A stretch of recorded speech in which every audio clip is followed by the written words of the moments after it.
ಬಂಧುಗಳೇ ನಮಸ್ಕಾರ, ಹೇಗಿದ್ದೀರಿ ನೀವೆಲ್ಲರೂ? ಬಂಧುಗಳೇ, ಪ್ರಜ್ವಲ್ ರೇವಣ್ಣ ಎನ್ನುವಂತ ಕ್ರಿಮಿಯ ಕರಾಳ ಮುಖ, ನೀಚ ಕೃತ್ಯ ಇನ್ನಷ್ಟು ಬಟಾಬೈಲಾಗ್ತಾ ಇದೆ. ಮುಖವಾಡ ಕಳಚಿ ಬೀಳ್ತಾ ಇದೆ. ಕ್ರಿಮಿ ಎನ್ನುವಂತ ಕಠಿಣ ಪದವನ್ನ ನಾನು ಯಾಕಿಲ್ಲಿ ಬಳಸ್ತಾ ಇದ್ದೀನಿ ಅಂದ್ರೆ, ಈ ಮನುಷ್ಯ ಎಸಗಿದಂತ ಕೃತ್ಯ ಇದೆಯಲ್ಲ, ಅದು ಸಾಮಾನ್ಯ ಅಲ್ವೇ ಅಲ್ಲ. ಯಾರನ್ನೂ ಈ ಮನುಷ್ಯ ಬಿಟ್ಟಿಲ್ಲ. ಒಂದು ಕಡೆಯಿಂದ ಕಾಮ ತೃಷಿಯನ್ನ ತೀರಿಸ್ಕೊಂಡಿದ್ದಾದ್ರೆ, ಮತ್ತೊಂದು ಕಡೆಯಿಂದ ಅದನ್ನ ತನ್ನ ಕೈಯಾರೆ ವಿಡಿಯೋ ಮಾಡಿಕೊಂಡು ಇವತ್ತು ಅದೆಷ್ಟೋ ಹೆಣ್ಣು ಮಕ್ಕಳ ಬದುಕು ಹಾಳಾಗುವ ರೀತಿಯಲ್ಲಿ ಮಾಡಿಬಿಟ್ಟಿದ್ದಾನೆ. ಇವತ್ತು ಅದೆಷ್ಟೋ ಹೆಣ್ಣು ಮಕ್ಕಳು ಪ್ರಾಣ ಕಳ್ಕೊಳ್ಳುವ ಹಂತಕ್ಕೆ ಹೋಗ್ಬಿಟ್ಟಿದ್ದಾರೆ. ಅವರ ಸಂಸಾರ ಬೀದಿಗೆ ಬಂದಿದೆ. ಕುಟುಂಬ ಒಡೆದು ಛಿದ್ರ ಆಗಿದೆ. ಈ ಮನುಷ್ಯನ ಕಾಮ ತೃಷ್ಯೆಗೆ ಇವತ್ತು ಅದೆಷ್ಟೋ ಕುಟುಂಬಗಳು ಒದ್ದಾಡುವಂತಹ, ಸಂಕಟವನ್ನ ಅನುಭವಿಸುವಂತ ಪರಿಸ್ಥಿತಿ ಎದುರಾಗಿ ಬಿಟ್ಟಿದೆ. ನೋಡಿ, ತನಗಿರುವಂತಹ ಅಧಿಕಾರ, ತನಗಿರುವಂತಹ ಆ ಉನ್ನತವಾದಂಥ ಹುದ್ದೆ, ಅದೆಲ್ಲವನ್ನು ಕೂಡ ಬಳಸ್ಕೊಂಡು ಇವತ್ತು ಅದೆಷ್ಟು ಕುಟುಂಬವನ್ನು ಈ ಮನುಷ್ಯ ಬೀದಿಗೆ ಎಳೆದು ಬಿಟ್ಟ ಅಂತ. ಈ ಮನುಷ್ಯ ತಪ್ಪು ಮಾಡಿಲ್ಲ ಅಂತಾಗಿದ್ರೆ ವಿದೇಶಕ್ಕೆ ಓಡಿ ಹೋಗಿ ಅಡಗಿ ಕುಳಿತುಕೊಳ್ಳುವಂಥ ಪರಿಸ್ಥಿತಿ ಎದುರಾಗ್ತಾ ಇರಲಿಲ್ಲ. ಈ ಮನುಷ್ಯನೇ ಕಾನೂನು ರೂಪಿಸುವಂಥ ಸ್ಥಾನದಲ್ಲಿದ್ದಾರೆ, ಅಂದ್ರೆ ಸಂಸದ.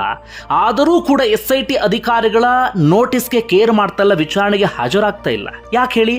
ಮುಖ ತೋರಿಸೋಕೆ ಸಾಧ್ಯ ಆಗ್ತಾ ಇಲ್ಲ. ಮಾಡಿದಂತಹ ಕೆಲಸಕ್ಕೆ ಮುಜುಗರ ಆಗಿಬಿಟ್ಟಿದೆ. ಹೇಗಪ್ಪ ಮುಖ ತೋರಿಸೋಣ ಎನ್ನುವಂಥ ಪರಿಸ್ಥಿತಿ ಎದುರಾಗಿ ಬಿಟ್ಟಿದೆ. ಈ ಕಾರಣಕ್ಕಾಗಿ ನಾನು ಕ್ರಿಮಿ ಎನ್ನುವಂಥ ಕಠಿಣ ಪದವನ್ನು ಬಳಸ್ತಾ ಇದ್ದೇನೆ. ಬಂಧುಗಳೇ, ಯಾಕೆ ಮತ್ತೆ ಮತ್ತೆ ಮತ್ತೆ ಈ ಪ್ರಕರಣಕ್ಕೆ ಸಂಬಂಧಪಟ್ಟ ಹಾಗೆ ವಿಡಿಯೋ ಮಾಡ್ತಿದ್ದೀವಿ ಅಂದರೆ, ಈ ಮನುಷ್ಯನ ಮುಖವಾಡವನ್ನು ಸಂಪೂರ್ಣವಾಗಿ ನಾವು ಕಳಚಿ ಹಾಕಲೇಬೇಕು. ಓರ್ವ ಸಂಸದನಾಗಿದ್ದುಕೊಂಡು ಪ್ರತಿಷ್ಠಿತ ಕುಟುಂಬದಲ್ಲಿ ಹುಟ್ಟಿ ಮಾಜಿ ಪ್ರಧಾನಮಂತ್ರಿಗಳ ಮೊಮ್ಮಗನಾಗಿ ಇಂತಹ ಕುಕೃತ್ಯವನ್ನು ಎಸಗಿದ್ದಾನೆ ಅಂದರೆ, ನಾವು ನೋಡಿಕೊಂಡು ಏನೋ ಆಗಿದ್ದಾಗೋಯ್ತು ಬಿಡಿ ಅಂತ ಹೇಳೋದಕ್ಕೆ ಸಾಧ್ಯವೇ ಇಲ್ಲ. ನಿರಂತರವಾಗಿ ವಿಚಾರಕ್ಕೆ ಸಂಬಂಧಪಟ್ಟ ಹಾಗೆ ವಿಡಿಯೋ ಮಾಡಬೇಕಾಗತ್ತೆ, ಮುಖವಾಡವನ್ನು ಕಳಚಿ ಬಿಸಾಡಬೇಕಾಗತ್ತೆ. ಸಾರ್ವಜನಿಕರು ಮರೆಯದ ರೀತಿಯಲ್ಲಿ ನಾವೆಲ್ಲರೂ ಕೂಡ ನೋಡ್ಕೊಳ್ಬೇಕಾಗತ್ತೆ. ಬಂಧುಗಳು, ಈ ಪ್ರಕರಣಕ್ಕೆ ಸಂಬಂಧಪಟ್ಟ ಹಾಗೆ ನೀವ್ಯಾರೂ ಕೂಡ ಅಂದಾಜು ಮಾಡದಷ್ಟು ಬೆಳವಣಿಗೆ ಆಗ್ತಾ ಇದೆ. ಈ ಪ್ರಕರಣದ ಆಳ ಅಗಲವನ್ನೂ ಕೂಡ ನಮಗೆ ಅಂದಾಜು ಮಾಡೋದಕ್ಕೂ ಕೂಡ ಸಾಧ್ಯ ಆಗ್ತಾ ಇಲ್ಲ. ಈಗ ಏನೆಲ್ಲ ಬೆಳವಣಿಗೆ ಆಗ್ತಿದೆ ಅನ್ನೋದನ್ನು ಹೇಳ್ತಾ ಹೋಗ್ತೀನಿ ಕೇಳಿ. ಈಗಿನ ಒಂದಷ್ಟು ಡೆವಲಪ್ಮೆಂಟ್ಸನ್ನು ಹೇಳ್ತಾ ಹೋದರೆ, ಈ ಪ್ರಜ್ವಲ್ ರೇವಣ್ಣ ಎನ್ನುವಂಥ ವ್ಯಕ್ತಿ ಎಂಥ ನೀಚ ಅನ್ನೋದು ನಮಗೆ ಬಹಳ ಸ್ಪಷ್ಟವಾಗಿ ಗೊತ್ತಾಗ್ತಾ ಹೋಗುತ್ತೆ. ಬಂಧುಗಳೇ, ಮೊದಲ ಆಘಾತಕಾರಿ ಬೆಳವಣಿಗೆ ಏನಪ್ಪ ಅಂದರೆ, ಈ ಸಂತ್ರಸ್ತಿಯರ ಪರಿಸ್ಥಿತಿಯನ್ನು ನಾವು ಈ ಸಂದರ್ಭದಲ್ಲಿ ಊಹೆ ಮಾಡಿಕೊಳ್ಳೋಕ್ಕೂ ಸಾಧ್ಯ ಆಗೋದಿಲ್ಲ. ನಾವು ಆ ಹೆಣ್ಣುಮಕ್ಕಳು ತಪ್ಪು ಅಂತ ಹೇಳೋದಕ್ಕೆ ಸಾಧ್ಯ ಆಗೋದಿಲ್ಲ. ಯಾಕಂದರೆ ಯಾವ ಅನಿವಾರ್ಯ ಪರಿಸ್ಥಿತಿಗೆ ಸಿಕ್ಕಾಕೊಂಡು, ಯಾವ ಆ ಸಂದರ್ಭಕ್ಕೆ ಸಿಕ್ಕಾಕೊಂಡು ಈ ಮನುಷ್ಯನ ಜೊತೆಗೆ ಆ ಕೃತ್ಯದಲ್ಲಿ ಅವರೆಲ್ಲರೂ ಕೂಡ ತೊಡಗಿಸ್ಕೊಂಡಿದ್ದಾರೆ. ಆ ವಿಡಿಯೋದಲ್ಲಿ ಬಹಳ ಸ್ಪಷ್ಟವಾಗಿ ಅವರೆಲ್ಲರ ಮುಖವೂ ಕೂಡ ಕಾಣಿಸ್ತಾ ಇದೆ. ಈ ಮನುಷ್ಯ ವಿಡಿಯೋ ಮಾಡ್ಕೊಳ್ತಾ ಇದ್ರು ಕೂಡ ಅವರು ಅದನ್ನು ಪ್ರತಿರೋಧಿಸುವ ರೀತಿಯಲ್ಲಿ ಅಥವಾ ಅಪೋಸ್ ಮಾಡುವಂಥ ಸ್ಥಿತಿಯಲ್ಲಿ ಇಲ್ಲ. ಯಾಕಂದರೆ ಪ್ರತಿಷ್ಠಿತ ಕುಟುಂಬದ ಕುಡಿ ಸಂಸದ, ಹೀಗಾಗಿ ಅವ್ರು ಯಾರಿಗೂ ಕೂಡ ಪ್ರತಿರೋಧವನ್ನು ಒಡ್ಡೋದಕ್ಕೆ ಸಾಧ್ಯ ಆಗಲಿಲ್ಲ. ಎಂತಹ ಪರಿಸ್ಥಿತಿಯಲ್ಲಿ ಸಿಕ್ಕಾಕೊಂಡಿದ್ರು ಗೊತ್ತಿಲ್ಲ. ಇವತ್ತು ಎಂತಹ ಸಂಕಟದಲ್ಲಿದ್ದಾರೆ ಅವರೆಲ್ಲರೂ ಅಂದರೆ, ಅವರ ಕುಟುಂಬ ಇವತ್ತು ಛಿದ್ರ ಆಗಿ ಹೋಗಿದೆ. ಗಂಡ ಹೆಂಡತಿ ನಡುವೆ ಗಲಾಟೆ ಆಗ್ತಿದೆ. ಅದೆಷ್ಟೋ ಮನೆಯಲ್ಲಿ ಡಿವೋರ್ಸ್ ಆಗುವಂಥ ಪರಿಸ್ಥಿತಿ ಎದುರಾಗಿದೆ. ಸಂಸಾರ ಬೀದಿಗೆ ಬೀಳುವಂಥ ಪರಿಸ್ಥಿತಿ ಎದುರಾಗಿದೆ. ಇದೆಲ್ಲವೂ ಕೂಡ ಒಂದು ಕಡೆಯಿಂದ ಆದರೆ, ಮತ್ತೊಂದು ಕಡೆಯಿಂದ ಈ ಸಂತ್ರಸ್ತಿಯರಿಗೆ ಒಂದು ಕಡೆ ಏನು ಮಾಡ್ತಿದ್ದಾರೆ, ನೀವು ವಿಚಾರಣೆಗೆ ಹಾಜರಾಗಿ ಅಂತ ಅವ್ರ ಮೇಲೆ ಒತ್ತಡವನ್ನು ಹೇರಲಾಗ್ತಿದೆ, ಬೆದರಿಕೆಯನ್ನು ಒಡ್ಡಲಾಗ್ತಿದೆಯಂತೆ. ಇನ್ನೊಂದು ಕಡೆಯಿಂದ ಏನಾಗ್ತಿದೆ, ನೀವು ವಿಚಾರಣೆಗೆ ಹಾಜರಾಗಬಾರದು, ನೀವು ಯಾವುದೇ ಕಾರಣಕ್ಕೂ SIT ಅಧಿಕಾರಿಗಳ ಮುಂದೆ ಹೋಗಬಾರದು ಅಂತ ಬೆದರಿಕೆ ಒಡ್ಡಲಾಗ್ತಿದೆಯಂತೆ. ಅಂದರೆ ಈ ಕಡೆಯಿಂದಲೂ ಒತ್ತಡ, ಆ ಕಡೆಯಿಂದಲೂ ಒತ್ತಡವನ್ನು ಅನುಭವಿಸುವಂಥ ಪರಿಸ್ಥಿತಿ. ಮತ್ತೊಂದು ಕಡೆಯಿಂದ ಅವರ ಫೋನನ್ನು ಕದ್ದಾಲಿಕೆ ಮಾಡಲಾಗ್ತಿದೆಯಂತೆ.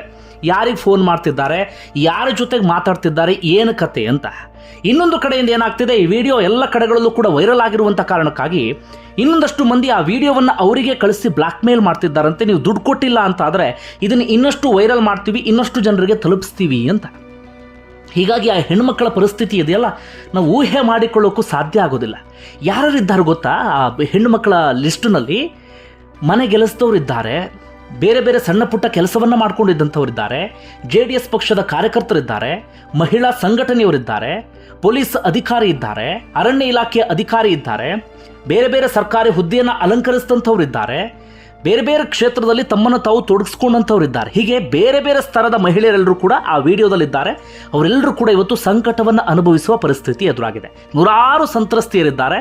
ಅದರಲ್ಲಿ 4 ಮಂದಿ ತಮ್ಮ ಪ್ರಾಣವನ್ನು ತಾವೇ ಕಳೆದುಕೊಳ್ಳೋದಕ್ಕೆ ಪ್ರಯತ್ನ ಪಟ್ಟಿದ್ದಾರಂತೆ.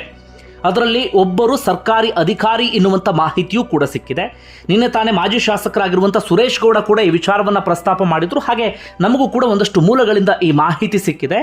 4 ತಮ್ಮ ಪ್ರಾಣವನ್ನು ತಾವೇ ಕಳ್ಕೊಳ್ಳೋಕೆ ಪ್ರಯತ್ನ ಪಟ್ಟು ಇದೀಗ ಆಸ್ಪತ್ರೆಯಲ್ಲಿ ಚಿಕಿತ್ಸೆ ಪಡೆಯುವಂಥ ಪರಿಸ್ಥಿತಿ ಎದುರಾಗಿ ಬಿಟ್ಟಿದೆ. ಇದಕ್ಕಿಂತ ಆಘಾತಕಾರಿ ವಿಚಾರ ಯಾವುದಿದೆ ಹೇಳಿ? ಇದಕ್ಕೆ ಕಾರಣ ಒಂದು, ಈ ಮನುಷ್ಯ ನಡೆಸಿದಂಥ ಈ ಕಾಮತೃಷ್ಯ ಅಥವಾ ನೀಚ ಕೃತ್ಯ, ಮತ್ತೊಂದು ಕಡೆಯಿಂದ ಆ ವಿಡಿಯೋವನ್ನು ಮುಖ ಬ್ಲರ್ ಮಾಡದೆ ಹರಿಬಿಟ್ರಲ್ಲ, ಇದರಿಂದಾಗಿ ಇವತ್ತು ಆ ಮಹಿಳೆಯರೆಲ್ಲರೂ ಕೂಡ ಸಂಕಟವನ್ನು ಅನುಭವಿಸುವಂಥ ಪರಿಸ್ಥಿತಿ ಎದುರಾಗಿ ಬಿಟ್ಟಿದೆ. ಅವರ ಈಗಿನ ಸಿಚುವೇಶನನ್ನು ನಾವು ಯಾರೂ ಊಹೆ ಮಾಡ್ಕೊಳ್ಳೋಕೆ ಸಾಧ್ಯ ಆಗೋದಿಲ್ಲ. ಇದಿನ್ನು ಹೋಗ್ತಾ ಹೋಗ್ತಾ ಎಲ್ಲಿಗೆ ಹೋಗಿ ತಲುಪುತ್ತೋ ಗೊತ್ತಿಲ್ಲ. ನಿಮ್ಮೆಲ್ಲರಿಗೂ ಕೂಡ ಗೊತ್ತು, ನಿರಂತರವಾಗಿ ಚರ್ಚೆ ಆಗ್ತಿದೆ. ಇದು ಎಲ್ಲಿವರೆಗೆ ಹೋಗಿ ತಲುಪುತ್ತೋ ಗೊತ್ತಿಲ್ಲ. ಆ ಮನುಷ್ಯ ಬಂದು SIT ಅಧಿಕಾರಿಗಳ ಮುಂದೆ ವಿಚಾರಣೆಗೆ ಹಾಜರಾಗುವವರೆಗೂ ಕೂಡ ಈ ವಿಚಾರ ಬೇರೆ ಬೇರೆ ರೂಪವನ್ನು ಪಡಿತಾನೆ ಹೋಗುತ್ತೆ ಅನ್ನೋದರಲ್ಲಿ ಯಾವುದೇ ಅನುಮಾನವೂ ಕೂಡ ಇಲ್ಲ. ಇದು ಒಂದು ಕಡೆಯಿಂದ ಆಯಿತಾ.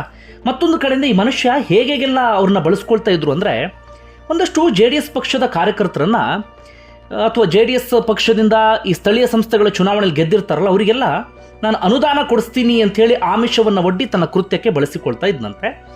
ಇನ್ನೊಂದಷ್ಟು ಮಂದಿಗೆ, ನಿಮ್ಮ ಗಂಡನಿಗೆ ನಾನು ಯಾವುದೋ ಒಂದು ಗುತ್ತಿಗೆ ಕೆಲಸ ಕೊಡಿಸ್ತೀನಿ ಅಥವಾ ನಿಮಗೆ ಗುತ್ತಿಗೆ ಕೆಲಸವನ್ನು ಕೊಡಿಸ್ತೀನಿ ಅಂತ ಹೇಳಿ ಆ ಮಹಿಳೆಯನ್ನ ತನ್ನ ಕಾಮತೃಷ್ಟಿಗೆ ಬಳಸ್ಕೊಳ್ತಾ ಇದ್ದಂತೆ. ಇನ್ನು ಸರ್ಕಾರಿ ಅಧಿಕಾರಿಗಳಿಗೆ ನಿಮಗೆ ವರ್ಗಾವಣೆ ಮಾಡಿಸ್ಕೊಡ್ತೀನಿ ಅಥವಾ ಇನ್ನೊಂದೇನೋ ಕೊಡ್ತೀನಿ ಅಂತ ಹೇಳಿ ಅವರಿಗೆ ಆಮಿಷವನ್ನು ಒಡ್ತಾ ಇದ್ದಂತೆ. ಜೊತೆಗೆ ಈ ಬೇರೆ ಬೇರೆ ಒಂದಷ್ಟು ಮಹಿಳೆಯರು ಇರ್ತಾರಲ್ಲ, ಅವರಿಗೆ ಒಂದಷ್ಟು ಜನರಿಗೆ ಬೆದರಿಸೋದು, ಇನ್ನೊಂದಷ್ಟು ಜನರಿಗೆ ಪ್ರೀತಿ ಪ್ರೇಮ ಅಂಥೇಳಿ ಬಲೆ ಬೀಸಿ ಅವರನ್ನು ಕೂಡ ತನ್ನ ಈ ಕಾಮತೃಷ್ಟಿಯನ್ನು ತೀರಿಸ್ಕೊಳ್ಳೋದಕ್ಕೆ ಈ ಮನುಷ್ಯ ಬಳಸಿಕೊಳ್ತಾ ಇದ್ದಂತೆ. ಎಲ್ಲ ವಿಚಾರ ಹೇಗೆ ಬಹಿರಂಗ ಆಗಿದೆ ಅಂದರೆ, ಆ ವಿಡಿಯೋದಲ್ಲಿ ಯಾರ್ಯಾರಿದ್ದಾರೆ ಅವ್ರನ್ನ ಗುರುತು ಹಿಡಿಯುವಂಥ ಕೆಲಸವನ್ನು SIT ಅಧಿಕಾರಿಗಳು ಮಾಡ್ತಿದ್ದಾರೆ.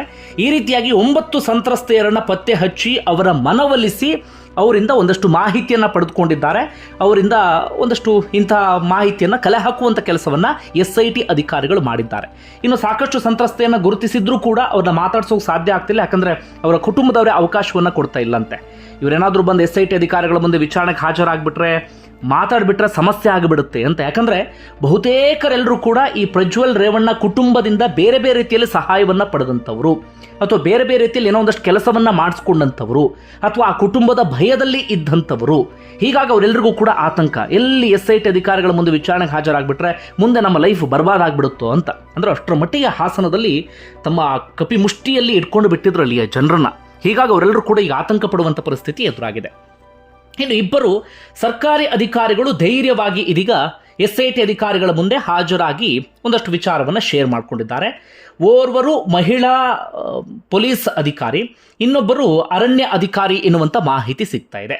ಇವರಿಬ್ಬರನ್ನ ಹೇಗೆ ಆತ ತನ್ನ ಈ ತೃಷೆಗೆ ಬಳಸ್ಕೊಂಡ ಅಂತಂದರೆ, ಈ 2019 2021 ಅದರ ನಡುವೆ ಆಗಿರುವಂಥ ಕೃತ್ಯ ಅಂತ ಹೇಳ್ತಾರೆ. ಅಂದರೆ ಒಂದು 2-3 ವರ್ಷದ ಹಿಂದೆ, 2019ರಿಂದ 2021 ಕರೋನಾ ಕಾಲಘಟ್ಟದ ಸಂದರ್ಭದಲ್ಲಿ ಅವರಿಬ್ಬರು ಕೂಡ ಸ್ವಲ್ಪ ಮಟ್ಟಿಗೆ ಸಮಸ್ಯೆಯಲ್ಲಿದ್ದರಂತೆ. ಅಂದರೆ ತಾವು ಕೆಲಸ ಮಾಡ್ತಿದ್ದ ಕಡೆಯಿಂದ ಬೇರೆ ಕಡೆಗೆ ವರ್ಗಾವಣೆ ಬೇಕು ಎನ್ನುವಂಥ ಸ್ಥಿತಿಯಲ್ಲಿದ್ದರು.